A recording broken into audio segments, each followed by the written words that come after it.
Hari ini kita akan sharing tentang tema menjaga amarah di bulan yang berkah dan juga bagaimana meraih puasa yang insya Allah menjadi derajat takwa.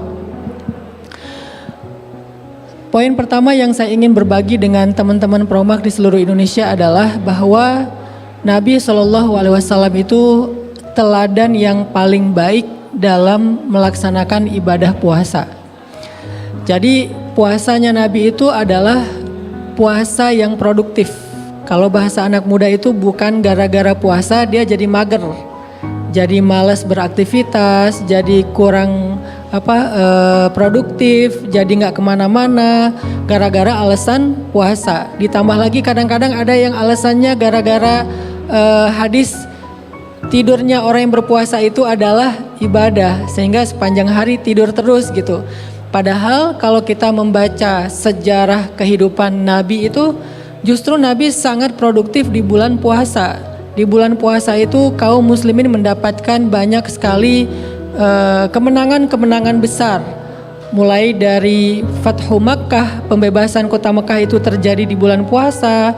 Kemudian dibangunnya sebuah peradaban di Andalusia itu juga di bulan puasa. Kemudian perang Ain Jalut melawan Mongol juga di bulan puasa. Banyak lagi kemenangan-kemenangan dakwah yang diraih oleh kaum muslimin justru di bulan puasa. Begitu juga dengan kehidupan pribadi Nabi SAW.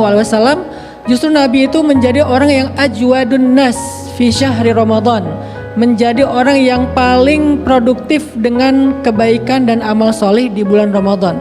Banyak orang yang beliau bantu di bulan Ramadan, banyak orang miskin yang beliau santuni di bulan Ramadan. Selain pastinya ibadah-ibadah ritual, membaca Al-Quran, sholat tarawih. Bahkan Nabi kalau sholat tarawih di bulan Ramadan itu satu malam bisa sampai 10 juz. Ini puasa kita, tarawih kita kayaknya kalau dibandingkan sama Nabi masih jauh banget lah. Ini menunjukkan betapa puasa gak menghalangi Nabi dari produktivitas, gak menghalangi Nabi dari kebugaran, dari kesehatan beliau. Justru dengan berpuasa beliau semakin sehat. Nah, hari ini kita pengen belajar apa sih rahasia kesehatan Nabi ketika beliau sedang berpuasa. Kenapa Nabi dengan berpuasa kok makin kuat dan makin bergairah dalam beramal sholih? Kok bisa Nabi buka puasa tapi bisa sholat tarawih sampai 10 juz? Karena kita biasanya habis buka puasa itu sholat tarawih Al-Ikhlas aja ngantuk gitu. Sementara Nabi habis buka puasa sholat tarawihnya bisa 10 juz. Ini kan menunjukkan bahwa ada rahasia dan tips Ramadan hacks mungkin ya, atau life hacks tentang bagaimana berpuasa ala Nabi yang insya Allah bisa lebih bermanfaat buat orang lain dan juga meraih derajat takwa. Yang pertama adalah dari mulai pola makan. Kata sahabat, Nabi itu kalau berbuka puasa biasanya beliau makan korma muda yang masih basah. Itu korma muda yang masih basah, beliau menjadi favorit buka puasanya Rasulullah SAW. Kemudian kalau tidak ada korma muda yang basah, biasanya Nabi itu berbuka puasa dengan korma yang sudah matang atau tamar. Nah, kalau tidak ada korma maka Nabi minum air kemudian melaksanakan sholat maghrib. Setelah sholat maghrib, kalaupun Nabi makan, Nabi punya sebuah tips supaya makanan itu menjadi berkah, tidak menghalangi kita dari ibadah. Kata Nabi, al-mu'min ya'kulu fi mi'latin wahidah. Seorang mukmin itu makan dengan kapasitas satu usus. Jadi dalam hadis itu diibaratkan usus itu ada 10, maka mukmin itu makan dengan kapasitas satu usus saja. Jadi 1/10 dari kebutuhan fullnya lambung, fullnya usus dia hanya mengambil 1/10-nya untuk makan ketika berbuka puasa. Bahkan dalam hadis yang lain Nabi bersabda, ma akala alu Muhammadin fi yaumin aklatain illa ihdahuma tamrun. Tidaklah keluarga Muhammad itu makan sehari 2 kali kecuali salah satunya adalah korma. Jadi Nabi nggak pernah makan sehari 2 kali, kecuali salah satunya makan korma saja dengan 3 butir atau maksimal 7 butir di pagi hari. Ini menunjukkan bahwa pola buka puasa, pola makan Nabi itu menjadi rahasia dan tips kenapa Nabi orangnya produktif di bulan puasa. Kenapa Nabi itu bisa taraweh sampai 10 juz. 10 juz itu kalau kita baca kurang lebih 5 jam. Jadi tarawehnya Nabi itu 5 jam. Taraweh kita mungkin 15 menit gitu. Ada yang bahkan tarawehnya Al-Fatihahnya 1 nafas sehingga 10 menit beres sekian rakaat. Nah ini menunjukkan bahwa kita tuh nggak sekuat Nabi dan tidak sebergairah Nabi di bulan Ramadan. Apa rahasia lainnya? Ternyata selain pola makan, Nabi itu punya pola berobat. Jadi Nabi itu punya habit mengkonsumsi vitamin ataupun obat-obat yang sehat untuk menjaga kebugaran dan kesehatan beliau. Nabi mengatakan khairu ma tadawaitum bihi as-sa'ud wal ladud wal hijamah wal masyu. Ada 4 pola berobatnya Nabi. Yang pertama as-sa'ud al-ladud. Apa itu as-sa'ud al-ladud? Obat atau vitamin yang diminum, obat dan vitamin yang diteteskan ke hidung. Kemudian al-hijamah itu kayak cuci darah versi sunnah, yaitu dengan cara hijam, yaitu dikeluarkan darah kotornya. Dan yang keempat adalah al-masyu, jalan kaki. Inilah pola sehat hidupnya Rasulullah SAW. Yang pertama as-sa'ud al-ladud. As-sa'ud itu meminum vitamin dan obat lewat mulut. Al-ladud meneteskannya lewat hidung. Nah ternyata Nabi juga menganjurkan orang yang berpuasa khususnya atau orang yang dalam kondisi ingin menjaga kebugaran dan kesehatan itu untuk rutin mengkonsumsi vitamin dan juga obat-obatan yang sehat untuk kebutuhan dia. Karena Nabi tahu kita nggak mungkin seideal Nabi lah dalam pola hidup. Mungkin Nabi jarang sakit ya, setahun seumur hidup cuma 2 kali. Kenapa? Karena pola makan Nabi itu sehat banget. Nabi nggak pernah makan 3 kali sehari. Walaupun kita mungkin normalnya makan sehari 3 kali, Nabi itu makan sehari sekali, maksimal 2 kali. Kalau 2 kali pasti salah satunya korma yang udah matang. Kata Nabi tadi, ma akala alu Muhammadin fi yaumin wahid aklatain illa ihdahuma tamrun. Tidaklah keluarga Muhammad makan sehari 2 kali kecuali salah satunya adalah tamar.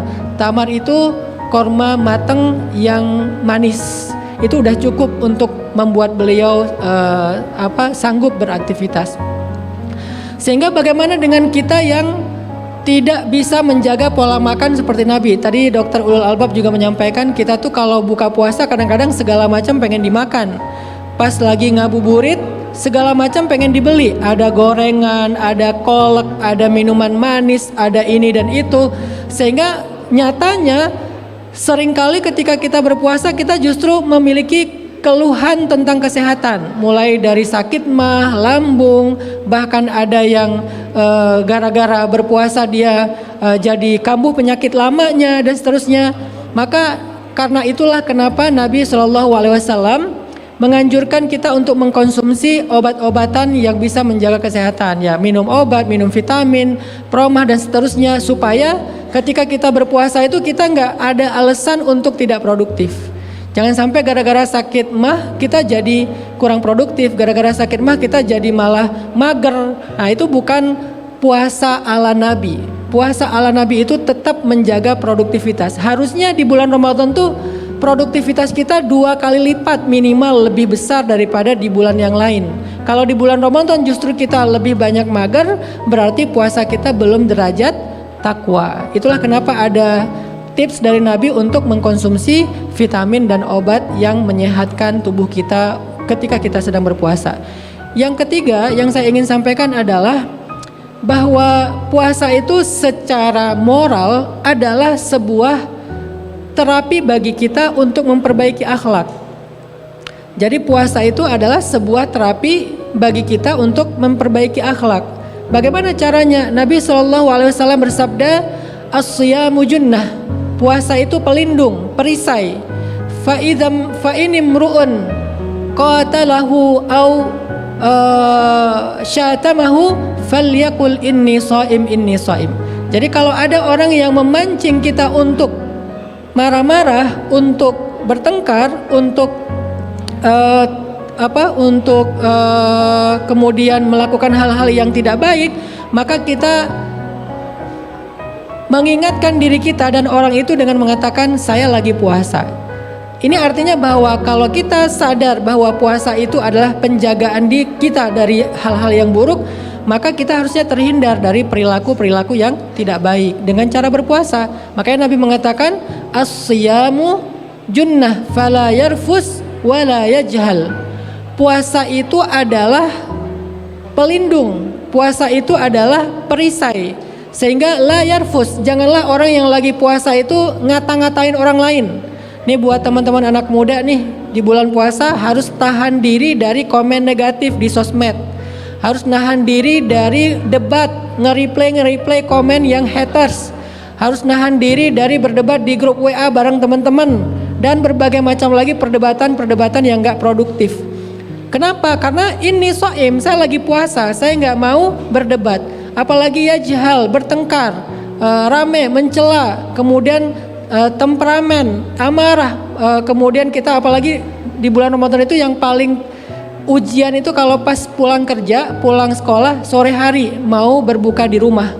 Itu kan ujian banget karena di jalan macet, sementara kita pengen cepat sampai di rumah, kita mungkin lagi lapar-laparnya, itu sangat menjadi ujian untuk orang kemudian marah-marah di jalan. Ada yang klakson panjang, ada yang ngerebutan satu jalur, ada yang ngelewatin jalur busway, ada yang kemudian buka kaca kemudian mencela.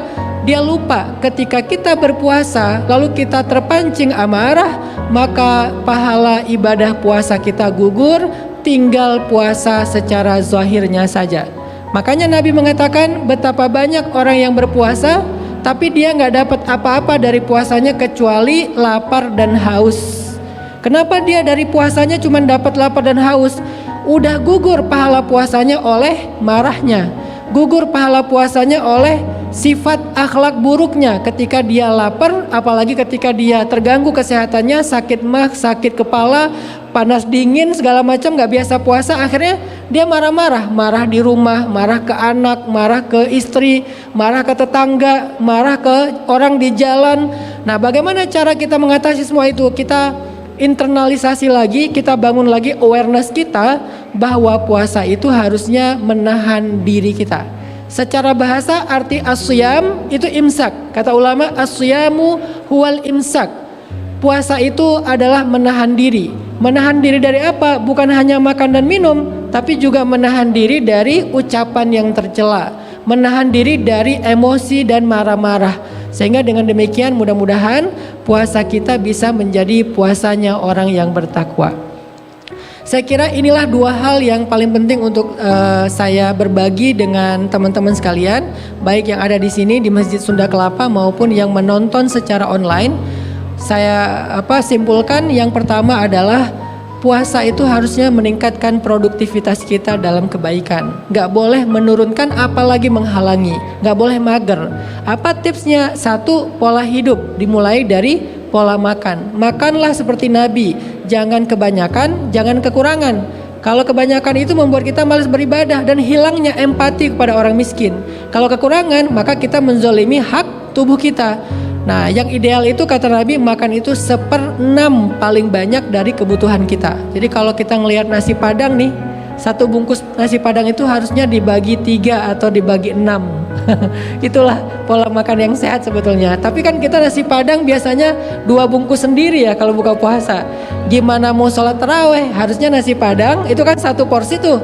Idealnya nih kalau buka puasa dibagi 6. Cuman berat nasi padang dibagi 6 buat kita. Itulah alasan kenapa kita nggak sehat, nggak produktif dibandingkan dengan Rasulullah itu idealnya ya senasi padang itu bagi 6 kalau makan nasi. Tapi kan Nabi nggak makan nasi ya. Nabi makannya roti, gandum. Kalau yang lebih ke buah-buahannya Nabi makannya jeruk. Nabi suka pisang, termasuk korma. Jadi makanan Nabi itu udahlah sehat, porsinya pas, nggak kebanyakan, nggak kedikitan. Dan dimakan di waktu yang tepat juga, sahur, berbuka, minum air putih yang banyak. Nabi suka minum air putih yang dicampur dengan korma. Sekarang udah jadi infus water tuh, air putih dikasih korma. Jadi pemanisnya bukan dari sirup, pemanisnya dari korma. Atau Nabi mencampurkan air putih dengan madu selama nggak pakai sendok dari besi ya, tapi sendoknya dari kayu, maka madunya nggak rusak, itu juga sehat. Itu hobinya Nabi tuh, namanya aswadain. Aswadain itu air dan madu. Itu kesukaannya Rasulullah SAW. Yang kedua tipsnya adalah ya Nabi itu suka berjalan kaki kemana-mana, kecuali jauh banget baru naik kendaraan. Kendaraan Nabi pun beda sama kita. Kalau kita kendaraannya udah AC, disetirin, matic, jadi nggak keluar keringat. Udahlah AC, matic disetirin pula, jadi nggak keluar keringat. Kalau Nabi udahlah nggak ada AC, manual, yaitu onta atau kuda, ya pasti nyetir sendiri, nggak dibonceng, sehingga Nabi dengan kendaraannya juga berkeringat. Apalagi Nabi hobi jalan kaki, sehingga dengan kayak gitu Nabi akan lebih bugar, bergairah dalam banyak kebaikan. Yang ketiga tadi kesimpulannya adalah Nabi juga suka untuk mengkonsumsi obat ataupun vitamin yang bisa menjaga kesehatan beliau. Itulah kenapa ada hadis as-sa'ud wal ladud, makanan ataupun obat yang dikonsumsi dengan cara diminum ataupun dengan cara diteteskan ke hidung. Dengan pola as-sa'ud al-ladud ini, insya Allah kita bisa menghindari penyakit-penyakit yang menghalangi kita dari ibadah puasa, termasuk salah satunya penyakit mah, kemudian kambuh penyakit-penyakit lama dan seterusnya. Yang terakhir adalah yuk kita sama-sama jadikan ibadah puasa kita sebagai terapi untuk menahan amarah, terapi memperbaiki akhlak. Kalau ada orang yang mancing kita di sosmed, kalau ada orang yang mancing kita di jalan, katakan kepada diri kita sendiri, nggak usah teriak-teriak bilang ana shaim, nggak perlu. Ngomong ke diri sendiri, ini shaim, saya lagi puasa, ya udah deh, saya nggak mau kepancing. Jadi maksud dari hadis itu bukan pamer kalau kita lagi puasa ke orang lain. Misalnya ada orang di sosmed ngebully kita tuh, terus kita replay, saya lagi puasa, itu kan jadi riak ya. Jadi maksud dari hadis itu adalah katakan kepada diri kita masing-masing, saya lagi puasa, jadi saya nggak mau kepancing. Saya lagi puasa, jadi saya nggak mau marah-marah. Saya lagi puasa, jadi saya tidak akan mencela. Mudah-mudahan dengan hal ini, sunnah Nabi dalam ibadah puasa ini kita bisa meraih la'allakum tattaqun, puasa dengan derajat takwa.